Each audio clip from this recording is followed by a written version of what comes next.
Hey everyone, this is Brandon Strong from Regent Floral and Mercantile in downtown Bay City, and this is Hey Bay City.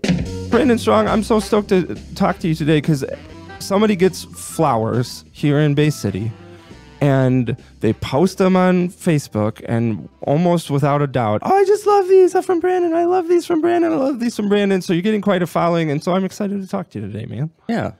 Very cool. Glad to be here. Thank you. Yeah, and also our paths to entrepreneurship kind of happened around the same time. They did. So it's kind of, I think it'll be fun to talk about like starting a business and how that went, because we both kind of were starting out at the same time. I think we were, yeah, exactly. Yeah, because you were doing Great Lakes Market, and I was like, oh, I got to kind of break into Bay City a little bit, and we just kind of coalesced. So, but before we get to that, give me a quick Regent Floral and Mercantile 101. So somebody walks into your shop, what kinds of things are they going to see? What kinds of things do you do? Yeah, so we focus on unique house plants, handmade gifts, original art, and fresh cut flowers. Why flowers? So we're talking about entrepreneurship. We have to go back a couple more businesses ago. Okay. My professional career before this one was all nonprofit. So community centers, YMCAs, YWCAs. So off the side, I started in event management. I did corporate events. I did some private events, birthday parties, things like that. With the events, I usually try to add fresh cut flowers into an event if I could. And then that was one of the things my clients always commented on was the flowers. Fast forward to the next business. I wasn't getting the jobs that I really wanted or the jobs I thought I wanted. Yeah. So I had a friend, she's like, well, why don't you become one of your own clients? She's like, what is it you want to do? And that's where the Great Lakes Market came from. So at the very beginning, the Great Lakes Market was managed by Event Masters Limited. The Great Lakes Market got up and going, which is a traveling art show, Essexville, Bay City, and Midland. Yeah. Same friend. She is a friend. Sometimes she sounds like an enemy. She asked me what I thought, and I laid everything out on the table. And she's like, well, why don't you combine the two? Combine the events with the market. And that's where Regent Floral came from. What was it? What was it about the flower part of it that really drew you into saying, hey, this is going to end up being a signature part of what I'm doing? I like being creative, which is a double-edged sword for sure, because you are putting yourself out there and you're just asking for critiques. And sometimes that's good and sometimes that's not. But yeah, it's just kind of something that evolved. One of my first jobs was working at a garden center. We did not have fresh cut flowers, but I was the one that helped with a lot of the displays and putting things together. And, you know, looks great for 10 minutes and then someone buys just the right thing for them, but the wrong thing for me, and I don't have to do this display again. Yeah. And something that intrigues me about Regent as well is that it's still, you still have kind of that event vibe, because it's more than just I can go in and I can buy flowers and arrangements and items and things like that. You have workshops and events at Regent as well. Tell me a little bit about those. Yeah. So we do offer a lot of workshops, but we also offer private events, because we've had a lot of people that like, hey, I have a group of friends, 5 to, gosh, I think the largest group we've ever done was 25, and they just want to do something fun and creative. So wine is usually involved, but I show them how I would do something, but then I let them create their own. I've never done a class that this is what we're making and you have to make. There's no fun in that. Yeah. So nope. Yeah, you kind of you rob the creativity of a creative act when you're like, yeah, hey, this is the flower arrangement you're gonna do, and you're gonna do it the Brandon way. And it's funny because when we hear people come in, they're like, I'm not creative at all. Those are usually some of the best ones to leave. Yeah. So as long as we're talking about arrangement, I'm kind of curious for you to speak on that a little bit, because to somebody who has not gotten one of your arrangements, or this isn't necessarily something they think about, to them it might just be, I just put flowers in this pot and it looks great. So when you're creating an arrangement, what makes a good arrangement to you? What kinds of things are you thinking about? What are you playing with in your brain in order to create something that you can look at the end and say, yeah, this is good? Yeah. So here's a distinction that no one knows and no one cares about. Ooh, I like this. Within reason. Yeah. Still being respectful. I am not a florist. Gasp. Yeah. Explain what that means. A florist is actually a certification. It's a membership paying dues group. You take tests in order to get certified. You have to keep up with that every year. I think the skills are excellent. It's nice to know that. But I am not a florist. I'm not certified. I'm a designer.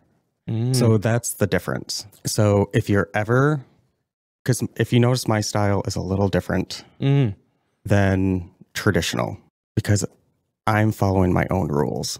Ooh. So, and I would say, okay, when you order flowers, usually you go on a website, you pick the arrangement that you want. Usually you get what the picture looks like or something similar. Not always the case, but that's just how the business is. We're dealing with live products. We never know what we're going to have on available. Right.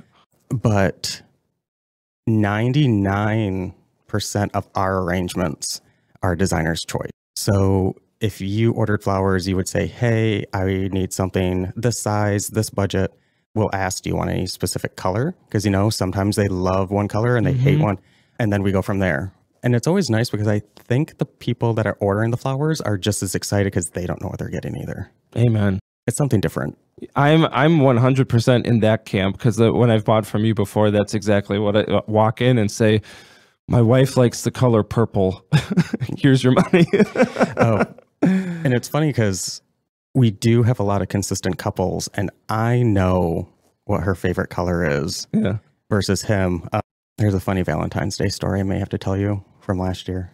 You have to tell me now. They know I tell the story. Regular clients, about a week before Valentine's Day, we had a private class and regular customers, and they asked me how Valentine's Day was coming. I'm like, you know, it's coming along. Valentine's is always funny because, not to sound sexist, the guys almost always order red. It's like the default, which is fine. Right. But they'll usually say, oh, my wife's favorite color is red. Is it really? Or is that just what you order? Well, and one of them in the class was like, that's funny. That's what happens to me. Pink is my favorite color, but he always orders me red. Okay. 2 days later, we get an order and it's him, but I don't see the order. I see it after it's been placed and he ordered red and I changed it. And so on the back end, I changed it to pink. And then once they were delivered, she really liked them and it was kind of funny. He's like, well, that's not what I ordered. And they laughed and she told him the story. So you got to know when to step in there as a professional. Yeah. So yeah, I have one client that anytime he sends me, I need flowers, I know it's going to be green and purple. Yeah. We'll usually ask what the occasion is and if they have a favorite color. And other than that, we just do our thing. Yeah. So you mentioned that you kind of follow your own rules when it comes to making an arrangement. What would some of those rules be? Is it proportion? Is it color? Is it variety? Or what are you thinking about? Oh, it also depends on when I'm making it also. I've discovered that my pieces are much more creative when I do it late at night. Oh. Yep. So please pre-order versus just walking in and needing something. But we can do either or. Those tend to be my more fun pieces. The British way, you know, they always say odd numbers. Okay. You know, but the British way is 3, 5s, and 8s. Interesting. Yep. So everything is in 3, 5s, and 8s, which I think makes sense because, you know, if you're going to do 9, you're not going to notice one missing. Yeah. I think. So you're taking like 3 of one kind of flower and maybe 5 of a different one, and you're playing with combinations. Is that how that goes? Yeah. And I prefer more monogrammatic. I usually go white and green, and then I'll do one punch of color. So yours here, I went with purple. It's all green, white, and purple. Yeah, it's just very nice. I prefer more timeless, and that would go for almost any occasion. Are there like trends in the world of flowers? Like a year comes by and everybody sees something on TikTok and they're like, I want that. We don't notice. So there's 2 sides of the flower business for us. There's retail, which is your Valentine's Day, you're coming in, placing orders, things like that. And then there's event. So event could be the default as a wedding, but, you know, baby shower, corporate events, anything like that. Yeah. Those ones tend to want to follow trends more. Okay. Especially weddings. Yeah. Yeah. Oh, yeah. I could see weddings. Like I saw this on TikTok and I want every flower with a hanging jewel on the stem because I saw it. Have you gotten any like crazy requests? I am thankful for every single bride I've had. I've never had a bridezilla, but I think the important thing is finding someone you trust. Almost all of our weddings have been white, you know, traditional, but I've also had those that have a lot of color. And I've only had one bride specifically want one flower. Oh, really? Yep. But other than that, she didn't care.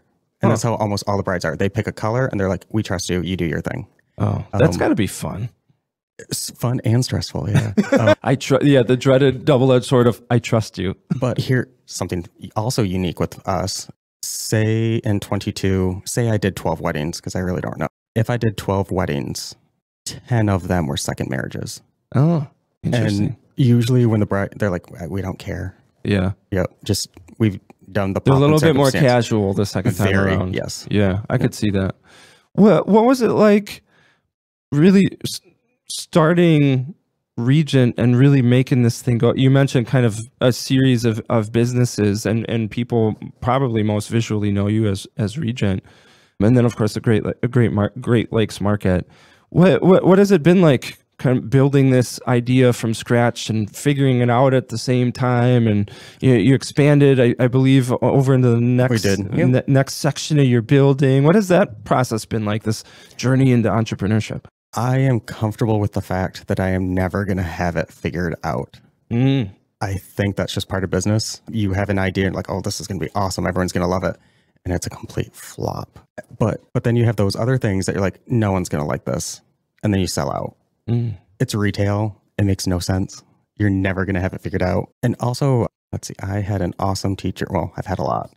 But back in the 7th grade, there's one teacher that said something to me that has always stuck with me. And it is, everything in life is who you know and how you treat them. And with that, that's always been in the back of my head. And that's really what's helped me get to where I am today. Regent will be 4 in May. We survived a few Mother's Day. Mother's Day is number 1. Valentine's Day is number 3. And our original store was 2,000 square feet. I had 118 square feet studio to do flowers in. Which is quite small if you're doing the math Which at is home. really small. When you're trying to do 3 or 4 orders at a time. Yep. So that's fun. And we also only had our 2 black display coolers. So I couldn't really hide anything in the back stock. I was looking for more space a couple of years ago. And it's crazy to think that we expanded 2 years ago in July. Yeah. I don't know where time goes. And so now we have an additional 2,000 square feet for an office for myself to stay organized. It doesn't work, but whatever. The intent is good. And now we have a walk-in cooler so I can hide things if I need to. And we have space to work and move. And now allows us to do our classes. So important when you're making stuff. You can't underestimate the power of having a good space. And it's messy. Yeah. It's messy. It's creative work, man. It is. Yep. Yeah. When you think about your path to now, you're going to be 4, or you are 4. When did you say you were going to turn 4? We'll be 4 in May. Yeah, 4 in May. So almost 4 years old. What's been the most challenging thing, most rewarding thing? Ooh, most challenging? Probably be getting up in the morning. I'm not a morning person. You said you do your best work or most creative work late at night. So and it's, I would say just getting up in the mornings is really challenging. The most rewarding, here's the thing about flowers. Every major event in someone's life involves flowers. So when you're born, your mom's going to get flowers. Days, anniversaries, weddings, funerals, everything major involves flowers. So our clients are trusting me to add an extra element to a major life event. So when they're happy with those, that's what I find the most satisfying. Yeah, you really get to be part of not just people's lives in a very general way, but in a very specific way. Like if I'm getting married, Brandon, I want you there in a way. Or if I'm commemorating a life of someone, like Brandon, I want you there in a way through your flowers. And that's got to be cool. You get to kind of almost also track people's lives. You get to like, great, you're getting married, or you're in the loop, or you're having a kid. Awesome. Now you're kind of in the loop too. Yep. Yeah, super cool. When when we talk about entrepreneurship, we also think about our day-to-day fires that we have to put out, things like that. But we also have to be thinking about future plans and what we want to have happen in the future. Anything like that, dreams or goals that you have for Regent down the line that you can make public? Oh, well, I've always wanted to live above my space. Oh, cool. And, you know, I have friends and family members that know that, and they're like, then you'll never leave work. I'm like, I'd rather be at work. I'm always working. I'd rather, that's my thing. And it'd also really be nice to have, you know, one internet bill and one, it'd be great. I do love downtown Bay City. So, you know, if I won the lottery or something, I would be doing some purchases. Yeah, you could be in the thick of it. What do you love about downtown? I like the community aspect. We have neighbors that if they have to step away from the store for some reason and they get a package, we get it, and vice versa. There's a we got your back feeling. Yeah, and it's a we got your back feeling, and it's what I love about it is a lot of times it's not planned or orchestrated. You're kind of running into people, and you see them on the street, or you see people, you know, walk by and in front of your window, and you can wave, and it's just kind of the being around people that I think is such an advantage of being in places like downtowns where things spontaneously like that can happen. Yeah, and size-wise, I think we're one of the biggest downtowns in the area. And also with one of the most, we have a lot to do. Yeah. And then you can cross the bridge, and like there's great things happening in Midland Street. Things starting to be diversified. You got an art gallery there, a bookstore there, now a coffee shop there, and man, it just means great things for downtown and Midland Street and our other business districts to start seeing some of these places like yours and say, oh, this is super interesting. Yep, and everything takes time. How did the floral industry go during COVID? How was that experience? You hear about restaurants all the time, but oh yeah, there's a few stories there. So I opened in May of 19. So when COVID, it's kind of, you know, COVID started hitting the news in what? Like November, December, but no one really paid attention. Yeah, it started to be like March. January and February, and then things started shutting down around Ohio, I think around the end of February. Yeah. So I was at a floral conference in March in Grand Rapids, and I was sitting next to a friend. I'm like, who's going to do the flowers if we all get sick? Because we're all here. Yeah. No one got sick that I knew of. And we survived. There was a lot of waste because all these wholesalers and growers had everything cut. So there's two big wholesalers in Michigan. When they were forced to shut down, they lost, I know, it was about $1 million in stock. Whoa. I don't know the full story, but one of the wholesalers actually had the cops in their parking lot to make sure that they were shutting down. I don't know. Really? Yeah, whatever. There was some hiccups because of, you know, the growing process and all that. Right. But it was interesting because we were actually allowed to open a little earlier than most retail because we're actually kind of considered agriculture. We are in a gray area like no other. We're considered agriculture, but we're also considered manufacturers.